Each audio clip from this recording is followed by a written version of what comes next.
ठाकरे बंधूंचा मोर्चा निघण्यावर शिक्कामोर्तब कसा झाला याची इनसाइड स्टोरी खासदार राऊतांनी आज प्रसार माध्यमांना सांगितली। काल राज ठाकरेंनी आपल्याला फोन केला असा दावा संजय राऊतांनी केलाय। मराठी माणसांचे 2 मोर्चे निघणं योग्य दिसत नाही असं राज यांनी फोनवर म्हटलं। त्यामुळे एकत्रित मोर्चा काढण्याबाबत दोन्ही बंधूंचे एकमत झाल्याची माहिती संजय राऊतांनी दिली आहे। भाषा धोरणाच्या नावाखाली आमच्या लहान मुलांवर मातृभाषेत शिक्षणाचं सोडून द्यावं ते आमचं आम्ही बघू, एक तिसरी भाषा हिंदीच्या नावानं लादली जाते। हे ओझं आमच्या मुलांना पेलवणार नाही अशा सर्व भाषा तज्ज्ञांचं मत आहे। फक्त महाराष्ट्रात नाही तर या देशातल्या अनेक राज्यातून ही भूमिका आहे। फक्त हिंदीला विरोध आहे म्हणून आमची भूमिका नाही आहे। आमचा हिंदीला विरोध नाही आहे भाषा म्हणून, पण शालेय शिक्षणामध्ये अशा प्रकारे तुम्हाला महाराष्ट्रात जबरदस्ती करता येणार नाही। मला माननीय राज ठाकरे यांचा फोन आला, त्यांनी त्यांची अशी भूमिका आहे, मराठी माणसांना आणि मराठी भाषेसंदर्भातले 2 मोर्चे वेगळे निघणं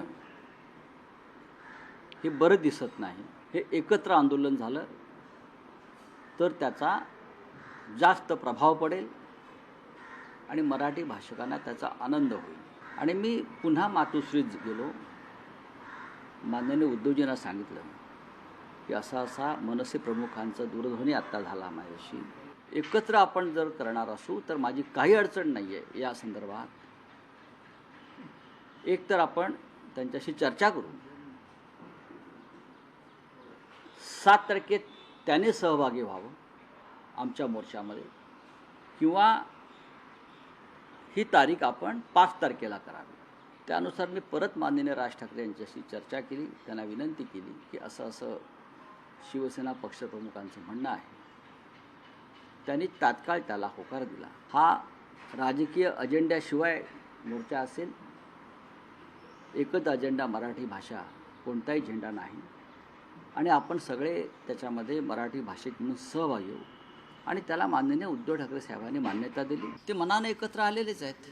संयुक्त महाराष्ट्राच्या लढ्यात ज्याप्रमाणे आम्ही सगळे एकत्र आलो, मतभेद विसरून राजकीय, त्या प्रकारचा लढा उभं करण्याची गरज दोन्ही प्रमुख ठाकरेंना वाटते आहे आणि त्यात काही चुकीचं असं मला वाटत नाही। त्याच पद्धतीचं आक्रमण मुंबईवर होते, मुंबई ओढण्याचं, मुंबई तोडण्याचं, मराठी माणसाला हद्दपार करण्याचं। त्यावेळेलाही मग संयुक्त महाराष्ट्राची समिती स्थापन झाली, त्यात सगळेच पक्ष एकत्र आले आणि तो लढा दिला। आताही आम्हाला त्याच पद्धतीनं लढावं लागेल आणि या लढ्याचं नेतृत्व शेवटी ठाकरेंनाच करावं लागेल। महाराष्ट्र राज्यामध्ये पहिलीपासून हिंदी शिकवण्याचा निर्णय सरकारने जो घेतलेला आहे, हा निर्णय निषेधार्ह आहे। अखिल भारतीय मराठी साहित्य परिषद या निर्णयाचा निषेध करते।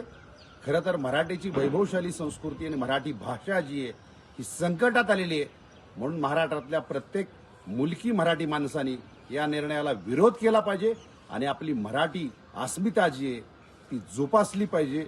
रस्त्यावरती या, बोलते व्हा, लिहिते व्हा। अतिशय चांगला प्रतिसाद मिळणार आहे, अपेक्षेच्या बाहेर प्रतिसाद मिळणार आहे। कारण हे होईल की नाही होईल, दिवास्वप्न आहे का, आम्ही अनेक गोष्टी ऐकल्या, आम्हाला वेड्यात काढणारी लोक पण आम्ही बघितली, पण आज ते प्रत्यक्षात येताना दिसताना म्हणजे मराठी मनोकामना ही होती। आम्ही ओरडून तेच सांगत होतो की या जनभावनेचा अवेर करू नका, देर आहे दुरुस्त आहे म्हणतात। बघूया, मराठी मताच्या विभाजनाचा फटका दोघांनी पुरेपूर भोगलेला आहे। दोघांनाही त्याच्यातून होणारा नफा आणि नुकसान दोन्ही गोष्ट माहिती आहेत, आजमावून झालेलं आहे। आता शिवसेना आणि मनसे हे 2 पक्ष असे आहेत की ते एकदा नेत्यांनी ठरवलं की त्याच्या विरोधात कोण जाऊ शकत नाही, त्याच्यामुळे तो आदेशच आहे, त्या आदेशाचं पालन होणार आहे वगैरे वगैरे। लोकशाही मराठी ऐका, पहा, जागरूक रहा।